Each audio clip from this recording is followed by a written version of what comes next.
And so I think being being a person who's like, wherever I am, I'm going to do the absolute best that I can with the opportunity and the situation that God has me in right now. It may or may not be what I thought I was going to be in, but it's what I'm supposed to be in right now. And I'm going to have character, and I think it comes down to working on your character. Hmm.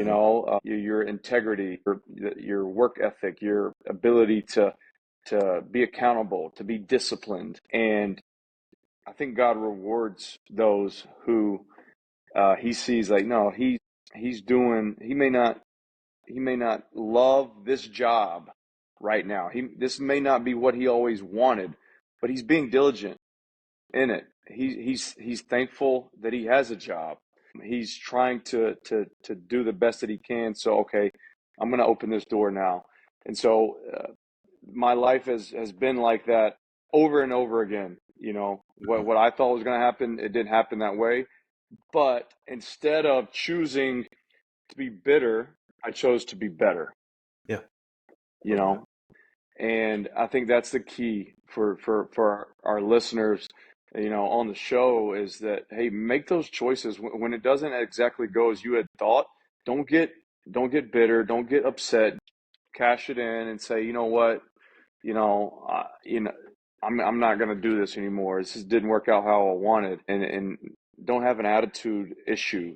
Keep your attitude one of gratefulness. Hey, I'm grateful that I even have a opportunity to do something. I'm grateful for my health. I'm grateful that I live in this country. When you travel abroad, anybody has that opportunity, especially into Central America and South America, Africa, different parts of our world. Just being thankful for a shower, being thankful for clean water, Hmm. being thankful for the things that so many of us Americans take for granted. It can really help you have that attitude of gratitude, and it Hmm. can help you be better at whatever it is that you're doing. So those are the keys, and I line with you for sure on what you said in terms of uh, having perspective. I think you and I have the same playbook because many of the cliche or statements that you just said, "Don't be bitter, be better." That stuff I first of all tell myself, folks. So it's not Yeah, me going around and point my finger at people like, "Hey, be better," but it starts with me, Steve. Why are you responding the way that you are to something your wife said to you? That she's clearly just trying to make you be better, and you're taking it as a personal attack. But as I thought about your story and I think about listeners, the entire time people talk on this show, I picture people in my head listening to the show. I appreciate you folks for taking the time to listen, but I think about your stories and what you're going through. And man, if I could sit with you for 10 minutes and encourage you to know that your story's not over, that God does have good plans for you, that even if you're in a season of right now where it seems like nothing is going right, He's not forgotten about you. You went to UAB. What was the experience like for you when the draft came? And I don't know if you had any sense that you could be drafted, but was that a disappointment? What was that experience like for you, having a draft come and go, not hearing your name called? And just talk to me about like what the emotions that went through your head kind of going through that time. yeah, it was definitely a time of disappointment, and this is really the following my sports journey. One of the second major, um, I would say, things that happened that didn't happen like I had envisioned them happening, right? So, like, Yep. the first one was the UAB instead of Alabama or Auburn. The second one was, yeah, I had a dream to be drafted. I worked extremely hard for this, and a lot of people told me that I was going to be, a late round draft pick. I had an agent, all the things that guys that get drafted had, and the 7 rounds came and went, and no Zac Woodfin was called. So that was a very crushing blow. I'm very grateful that shortly after the draft was over, I did get a call. I got multiple calls, like you said, from teams that wanted to bring me on as an undrafted free agent. I chose the Green Bay Packers. And again, it was like, all right, you can sulk and you can pout and you can, make excuses or blame or complain about all the reasons why you should have been drafted and you weren't, or you can choose to have this mindset of, I have an opportunity. I still have an opportunity. Mhm. Thank you, Lord, for opening this door to the NFL. I may not have come in the way that I thought I was going to come in as a draft pick, but I'm still coming in. I'm just coming in through the back door instead of through the front, which is like an undrafted guy. It's a long road. It's a hard road. But I was grateful for the opportunity, and I was determined, just like I did at UAB, to focus on improvement every day, to believe in myself despite, a lot of other people maybe not believing in me. I had a good support system.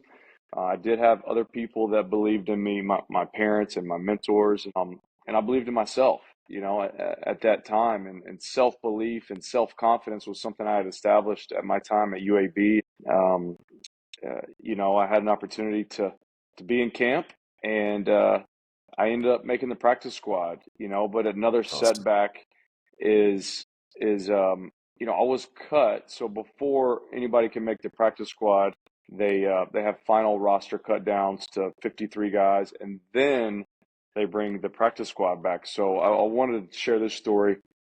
Being in Tennessee now, I was going to the last preseason game with the Green Bay Packers, and we were playing the Tennessee Titans on the road here in Nashville.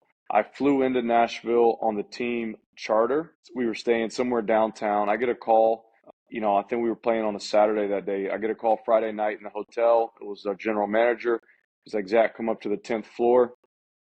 I'm like, Mids, this is weird. What's up with this? Well, he cut me in the hotel. Packers cut me in the hotel, and he's like, hey, pack your bags. There's going to be a cab. Back in those days, there was no Uber. There's going to be a cab to take you to the airport, and we've got Southwest flight going back to Green Bay. So I came into Nashville on a team charter, and I flew out by myself on a Southwest flight to Green Bay that night. I got my car the next morning, and I packed everything I had, and I started driving back down to Alabama, which is where I was from.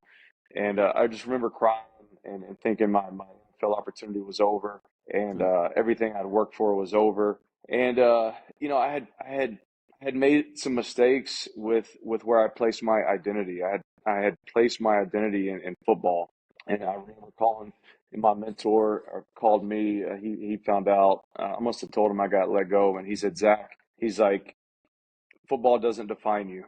He said, don't ever allow football to define who you are. He says, your character defines who you are, how you treat other people, how you go about your work, how you are a son, how you are, a friend. Those are the things that define you. And those are things that nobody can ever take away. He said, people can take football away from you or whatever, but they can't take these things that are really you. And it was a turning point in my life, to where I started to put my identity in things that were true and whole, and ultimately put my identity in my faith. But 2 days after that, the Packers called me back for the practice squad, and so I went back with a renewed sense of identity, and I still obviously had a immense passion for the game, but I no longer had this mindset that if I didn't play in the NFL, everything was a waste and I was a failure. No, I wasn't. Like, all the things leading up to that were unbelievable blessings and opportunities, regardless what happens in the NFL. And even if I played, one practice in the NFL, that's, again, it's perspective. That's one more practice than millions and millions and millions and millions of kids who want to do it and they don't ever get to.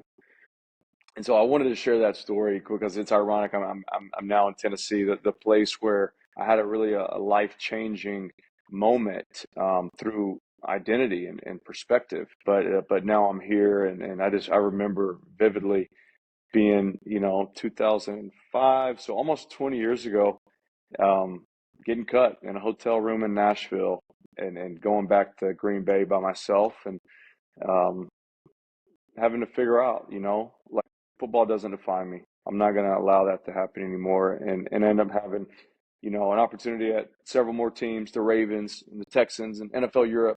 But just a cool story. And again, one of those setbacks was really a setup for me to become a better man and a better person.